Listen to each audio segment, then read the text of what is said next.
اچھا تو یہ جو باقی انسٹیٹیوشنز ہیں رضا رسپانسو اور افیکٹو ہونا پڑے گا، لیکن سب سے زیادہ جو اس وقت ایک تو یہ کہ جو بیانیہ اس وقت ہم دیکھتے ہیں پاکستان میں کہ اس میں بار بار یہ کہا جاتا ہے کہ پوری افواج پاکستان اور لوگوں کے درمیان ایک گیپ ہے، اور دوسرا بہت یہی وہ لوگ ہیں جو یہ کہتے ہیں کہ اگر ہماری انسٹیٹیوشنز رسپانسو نہیں، گورننس کے گیپس ہیں یعنی سویلین اداروں میں، تو اس کی ریزن بھی اسٹیبلشمنٹ ہے، کیونکہ وہی اپنی مرضی کی حکومتیں بناتی آئی ہے، اور اس کی وجہ سے یہ تمام تر ان افیکٹونیس ہمیں نظر آتی ہے۔ اس پہلو کو کس طرح سے ٹیکل کیا جا سکتا ہے؟ جی نادیہ تھینک یو۔ میرے خیال سے پہلی تو یہ بات ہے کہ جو یہ ٹرم ہے ہارڈ اسٹیٹ، اس کے اوپر ذرا سی بات کر لیتے ہیں، اور پھر آپ نے جو سوال پوچھا ہے اسٹیبلشمنٹ فوج اور عوام کے درمیان جو رشتہ، اس کے اوپر بھی بات کر لیتے ہیں۔ دیکھیں ہارڈ اسٹیٹ کے مختلف معنی جو ہیں وہ لیے جاتے ہیں، اور جو کامن ایک اس کا وہ ہوتا ہے اشارہ جو تھا میرے خیال سے آرمی چیف کا، وہ یہ کہ وہ ریاست جو اپنی رٹ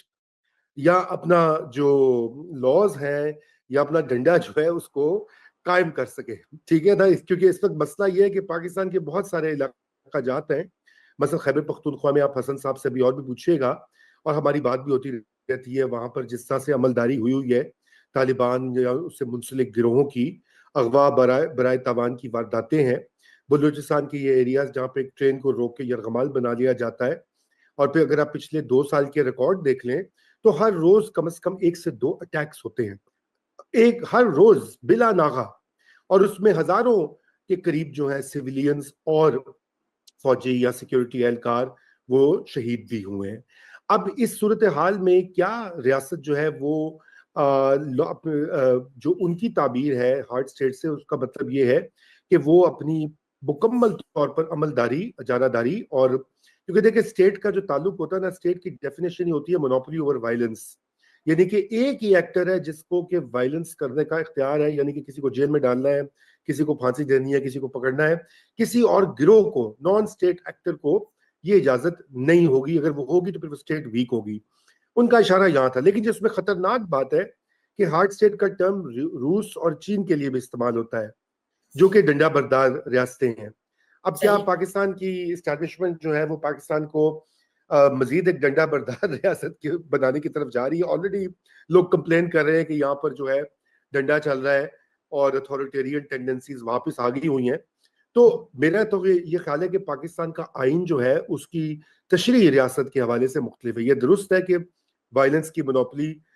جو ہے وہ اسٹیٹ کے پاس ہے، لیکن پاکستان کے عوام اور ان کے نمائندے جو ہیں وہ اسٹیٹ ہے ہی ان کی، یعنی جب ہم ریاست کی بات کرتے ہیں، میں بھی دیکھ رہا تھا بہت سارے یوٹیوبرز اور یہ چینلز کے اوپر گفتگو ہو رہی تھی کہ جو ریاست اور سیاستدان کوئی الگ نہیں ہے، یا ریاست اور عوام جو ہے وہی ریاست کا سینٹرل حصہ ہے نادیہ، اور اسی وجہ سے اگر ان میں دوری آ رہی ہے تو اس کا مطلب ہے ریاست کے اندر دراڑ ہے، اور اس دراڑ کو دیکھنے کی ضرورت ہے کہ وہ کیوں آئی ہے، کیسے آئی ہے، اس میں تاریخی غلطیاں جو ہوئی ہیں پاکستان کی اسٹیبلشمنٹ سے بھی اور سیاست دانوں سے بھی، دونوں کا ذکر ہونا چاہیے۔ ہم سیاست دانوں کو بالکل ہی فری پاس نہیں دے سکتے، وہ ان کی منشا اور ان کی ملی بھگت سے ہوتا ہے جو بھی کچھ ہوتا ہے۔ ہر ماشاء اللہ پر مٹھائیاں جو تقسیم کرتے ہیں وہ یہی سیاست دان ہوتے ہیں، دعوت دیتے ہیں، خط لکھتے ہیں، اصغر خان سے لے کر عمران خان امپائر کی انگلی مانگ رہے تھے، اور امپائر کی انگلی کے بعد اب آپ نے دیکھا ہے جو ہو رہا ہے،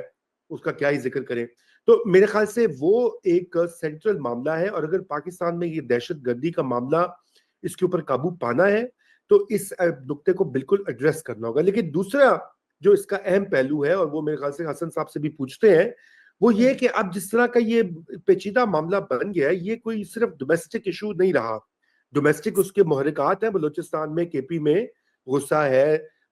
دراڑیں آئی ہوئی ہیں، وہ سب کچھ ہے، لیکن جو بیرونی ایکٹرز ہیں افغانستان سے جو بیٹھ کر جو کچھ پلاننگ کر رہے ہیں، اس کا آپ کیسے کرنا ہے؟ وہاں بھی پھر ہارڈ اسٹیٹ کا تصور آتا ہے،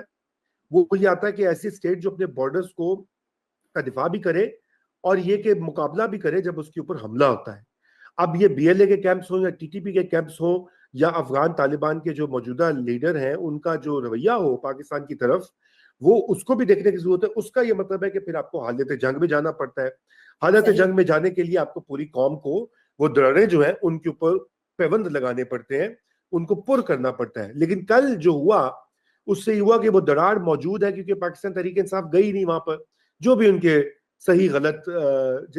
جو ہوں جسے کہنا چاہیے ڈیمانڈز، لیکن وہ بھی ایک مسئلہ ہے، اس کو ایڈریس کرنا پڑے گا، کیونکہ کے پی میں بھی ان کی گورنمنٹ ہے، ان کے وزیر اعلیٰ تو گئے، لیکن کے پی میں جو ہے وہاں کے عوام جو ہے وہ پی ٹی آئی کو انہوں نے ووٹ دیا ہوا، کتنی تیسری ان کی گورنمنٹ ہے، پنجاب میں بھی الیکشن کا رزلٹ دیکھیں، تو یہ چیزیں ایسی ہیں کہ اس کے اوپر بھی توجہ دینے کی ضرورت ہے نادیہ جی۔